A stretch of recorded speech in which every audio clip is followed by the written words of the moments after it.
আলাইকুম, আমি রেদওয়ান ইসলাম, founder physics mentors. আজকে একটা টপিক দেখাবো যে একটি ধ্রুব বল দ্বারা সম্পূর্ণ কাজের রাশিমালা নির্ণয় করো। দেখো, এটা মোস্ট ইম্পর্টেন্ট, কেউ মিস দেবে না। দেখো তাহলে, ধ্রুব বলের ক্ষেত্রে কাজ শক্তির উপপাদ্য হলো কি বলো? কোনো বস্তুর উপর প্রযুক্ত বল দ্বারা কৃত কাজ বস্তুর গতিশক্তি পরিবর্তনের সমান। দেখো তাহলে, প্রথমে তুমি এটা লিখে নিবা। এখানে ভি নট বেগে গতিশীল M4 এর কোনো বস্তুর উপর F ধ্রুব বল ক্রিয়া করে, এর ফলে বস্তুর বেগ ভি হয় এবং ওই সময়ে বস্তুটি বলের দিকে দূরত্ব অতিক্রম করে। দেখো তাহলে, এখানে ধ্রুব বলের দ্বারা কৃত কাজ কি বলতো? ধ্রুব বলের দ্বারা কৃত কাজ ডব্লিউ সমান সমান এফ এক্স। এটা আমরা লিখতে পারি, ডব্লিউ সমান সমান এফ এক্স লিখা যায়। দেখো তাহলে, এখানে এফ সমান সমান আমরা কি জানি বলতো? এফ সমান সমান এম এ। এফ সমান সমান এম এ আমরা নিউটনের গতির দ্বিতীয় সূত্র হতে পাই। এফ সমান সমান এম এ এক্স, এটা আমরা লিখতে পারি। দেখো, এখন গতির সূত্র হতে আমরা জানি ভি স্কোয়ার সমান সমান V nought square plus 2ax। দেখো, এখান থেকে আমরা 2ax আছে, এখান থেকে x এর মান নির্ণয় করব। তাহলে কি হয়? 2ax plus V nought square সমান সমান ভি স্কোয়ার। দেখো, এখানে যদি আমি ax কে এদিকে রাখি, ax, তাহলে কি হবে? V square. এটাকে এদিক নিয়ে আসবো, তাহলে কি হবে বলতো? V nought square. তাহলে কি হবে বলতো? এখানে v square minus v nought square, এখান থেকে এক্স, তাহলে কি হবে বলতো? V square minus v nought square by 2। এ এক্স এর মান পেলাম কি বলতো? V square minus v nought square by 2। দেখো তাহলে, এখানে যদি এ এক্স এর জায়গায় যদি এই মানটুকু আমি বসিয়ে দেই, তাহলে কি হয়? দেখো তাহলে, এখানে আমি এ এক্স এর মানটা বসিয়ে দেব। এ এক্স এর মান কত বলতো?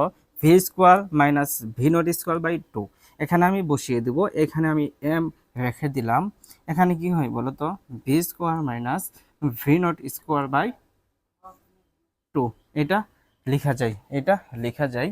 এখন দেখো তাহলে, ডব্লিউ, এখানে যদি আমি হাফকে আগে নিয়ে আসি, হাফ এম, আর এখানে কি হয় বলতো? আচ্ছা, এখানে 2টা ছোট করে রেখে নিবা। এখানে কি হয় বলতো? V square minus v nought square.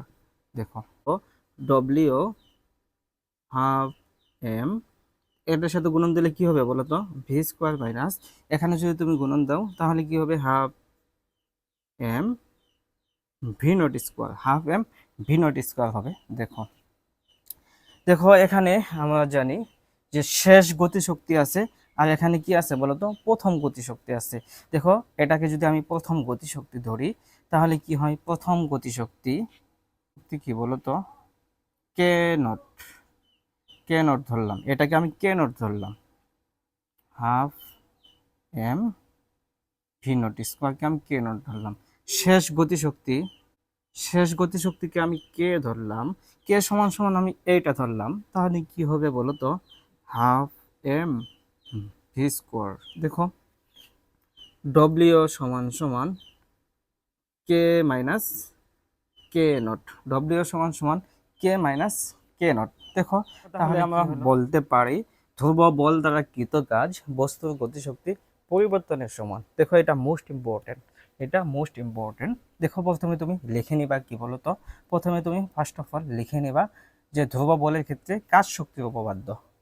কাজ শক্তির উপপাদ্য কি বলতো? কোনো বস্তুর উপর প্রযুক্ত বল দ্বারা কৃত কাজ বস্তুর গতিশক্তি পরিবর্তনের সমান। এরপর তুমি এই ধরা যাক এতটুকু লিখবা। এরপর তুমি লিখবা ডব্লিউ। এখানে কি ধ্রুব বলের দ্বারা কাজ হয়েছে, কাজ সমান সমান আমরা কি জানি বলতো? ডব্লিউ সমান সমান এফ এক্স। দেখো তাহলে, এফ সমান সমান এম এ, মানটা বসিয়ে দিবা। এখন কি হবে তাহলে বলতো? ডব্লিউ সমান সমান কি হবে বলতো? এম এ এক্স হবে। দেখো তাহলে, এখানে ডব্লিউ থাকবে, এম থাকবে, আর এ এক্স এর মান এখান থেকে তুমি নির্ণয় করে এখানে বসিয়ে দিয়ে জাস্ট ক্যালকুলেশন করবা, তাহলেই হয়ে যাবে।